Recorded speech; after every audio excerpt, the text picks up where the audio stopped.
வணக்கம் நட்புகளே.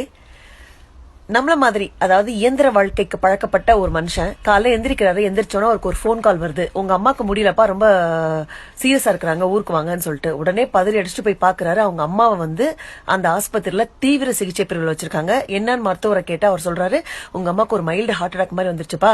வெளியே நிக்கிற சில முதியவர்கள் தான் உங்க அம்மா ஆஸ்பத்திரியில் அட்மிட் பண்ணாங்க. அவங்க யாரெல்லாம் எனக்கு தெரியாது, வெளியே போய் பாருங்க அப்படின்னு சொல்றாரு. வேமா ஓடி போய் பார்த்தா கொஞ்சம் 4-5 பேர் நிக்கிறாங்க. போய் பார்த்து, நீங்க எல்லாம் யாருங்க, நான் உங்களை பார்த்ததே கிடையாது, எங்க அம்மாக்கு என்னாச்சு, எனக்கு உங்களை தெரியுமா, நீங்க யாருன்னு எனக்கு கண்டுபிடிக்க முடியலையே அப்படின்னு கேக்குறாரு. அந்த முதிர்கள்லாம் சொல்றாங்க, நாங்களும் இப்பதான்ப்பா உன்னை முத பாக்குறோம், உங்க அம்மா புகைப்படத்துல உன்னை காமிச்சிருக்காங்க, இப்பதான் உன்னை நேர்ல பாக்குறோம், நாங்கெல்லாம் உங்க அம்மாவோட ஏரியால குடியிருக்கிறவங்க, பக்கத்து வீட்டுக்காரவங்க அப்படின்னு சொல்றாரு. உடனே இவர் கேக்குறாரு, எப்படிங்க உங்களுக்கு எங்க அம்மாக்கு ஹார்ட் அட்டாக்னு தெரிஞ்சது, என்னாச்சு எங்க அம்மாக்கு சொல்லுங்களேன் அப்படின்னு கேக்குறாரு. அப்பா, எங்க ஏரியால 60 வயசுக்கு மேல இருக்க முதியவர்களுக்காக நாங்க ஒரு வாட்ஸ்அப் குரூப் வச்சிருக்கோம். அந்த குரூப்ல உறுப்பினரா சேரணும்னா சில விதிமுறைகள் இருக்கு. யாரு உறுப்பினரா இருக்கிறீங்களோ அவங்க வேற 60 வயசுல இருக்க முதியவர்கள் அந்த ஏரியாக்குள்ள இருந்தாங்கன்னா அவங்கள வாட்ஸ்அப் குரூப்ல ஆட் பண்ணணும்.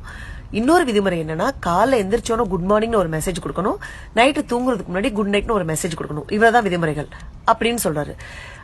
இவரும் புரியாம, எதுக்குங்க இப்படி வச்சிருக்கீங்க, எனக்கு புரியலையே அப்படின்னு கேட்கிறாரு. உடனே அவரை பார்த்து இந்த முதியோர் ஒரு கேள்வி கேட்கிறாரு, உங்க அம்மா கிட்ட நீ கடைசி எப்பப்பா பேசுன அப்படின்னு சொல்லிட்டு. உடனே இவரும் சொல்றாரு, ஒரு 2 நாளைக்கு முன்னாடி இருக்கோங்க.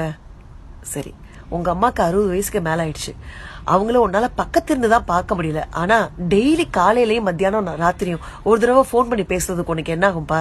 நீ போன் பண்ணி பேசுறதா உங்க அம்மாக்கு முடியாம போயிருந்திருக்குன்னு தெரிஞ்சிருக்கும் இல்லையா, உனக்கு தெரியல இல்லையா?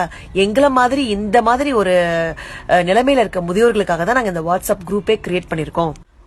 அப்பா, எங்களுக்காக காசு பணம் செலவு பண்ணி வீடு வாசல் வாங்கி கொடுக்குறீங்க, காசு பணம் இருந்து நாங்க என்னப்பா பண்ண? எங்களுக்கு தேவை பேச்சு துணைக்கு ஆளு, எங்களை பாத்துக்க ஒரு ஆளு. அது இல்லாம நாங்க எவ்வளவு கஷ்டப்படுறோம் தெரியுமா?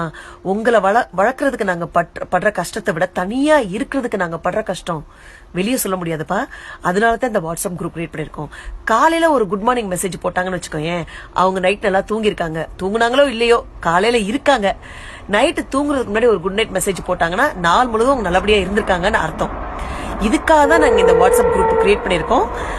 உங்க அம்மா இன்னைக்கு காலையில வாட்ஸ்அப்ல குட் மார்னிங் மெசேஜ் குடுக்கல, அதை வச்சுதான் அவங்களுக்கு ஏதோ பிரச்சனைன்னு சொல்லிட்டு வீட்டுல போய் பார்த்தோம். உங்க அம்மா மயங்கி கிடந்தாங்க, உடனே ஆஸ்பத்திரியில அட்மிட் பண்ணோம்ப்பா அப்படின்னு சொல்றாரு. இவருக்கு என்ன சொல்றதுனே தெரியல, கண்ணெல்லாம் கலங்குது. அவருக்கு நன்றி சொல்றதை தவிர வேற வழியே தெரியல. ரொம்ப மனசு நொந்து போய் அந்த முதியோர்களுக்கு நன்றி சொல்லிட்டு கிளம்புறாரு. இந்த செய்தியை படிச்சு நான் உங்ககிட்ட பகிர்ந்துக்கும் போது இன்னொரு விஷயமும் எனக்கு சொல்லணும்னு தோணுச்சு. என்ன விஷயம்னா, எனக்கு தெரிஞ்ச ஒரு அக்கா ஒரு வாட்ஸ்அப் குரூப்ல நாங்க எல்லாருமே இருக்கிறோம். அவங்க டெய்லி காலைல எந்திரிச்சோன்னா காலை வணக்கம் போடுவாங்க, யாரும் அதுக்கு பதிலே கொடுக்க மாட்டாங்க.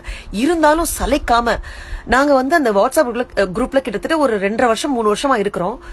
டெய்லி ஒரு மெசேஜ் கொடுப்பாங்க, பதில் கொடுக்கறோம் கொடுக்கல அதை பத்தி கவலையே பட மாட்டாங்க. ஆனா ஒவ்வொரு செய்தியும் ரொம்ப நம்மளுக்கு நம்மளோட சிந்தனையை தூண்டுற செய்தியா இருக்கும். ரொம்ப முன்னாடி எனக்கும் தோணுச்சு, என்னப்பா இவங்க டெய்லி ஒரு மெசேஜ் கொடுக்குறாங்க, யாருமே பதில் போட மாட்டேங்கிறாங்க, எதுக்கு இவங்க கொடுக்குறாங்கன்னு நானும் யோசிச்சேன். ஆனா அவங்களோட ஒவ்வொரு செய்தியுமே எவ்வளவு உயிரோட்டமா இருக்கும்னா, அவங்களோட செய்திகள் பல நாள்ல என்னோட வீடியோக்களுக்கு கருவா இருந்திருக்கு. அந்த அக்காக்கு இந்த வீடியோ வழியா நான் நன்றி சொல்ல ஆசைப்படுறேன். வாட்ஸ்அப், பேஸ்புக் எல்லா சோசியல் மீடியா பாத்தீங்கன்னு வச்சுக்கோங்களேன், இருமுனை கத்தி மாதிரி. நல்ல விஷயத்துக்கும் உபயோகப்படுத்தலாம், அத கெட்ட விஷயத்துக்கும் உபயோகப்படுத்தலாம்.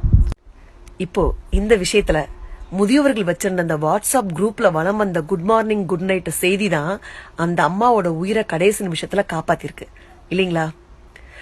தொழில்நுட்பம் அது எங்க வேணாலும் வளர்ந்து போகட்டும், ஆனா அதை நன்மைக்கு பயன்படுத்துறதும் தீமைக்கு பயன்படுத்துறதும் நம்ம கையில தான் இருக்கு இல்லீங்களா?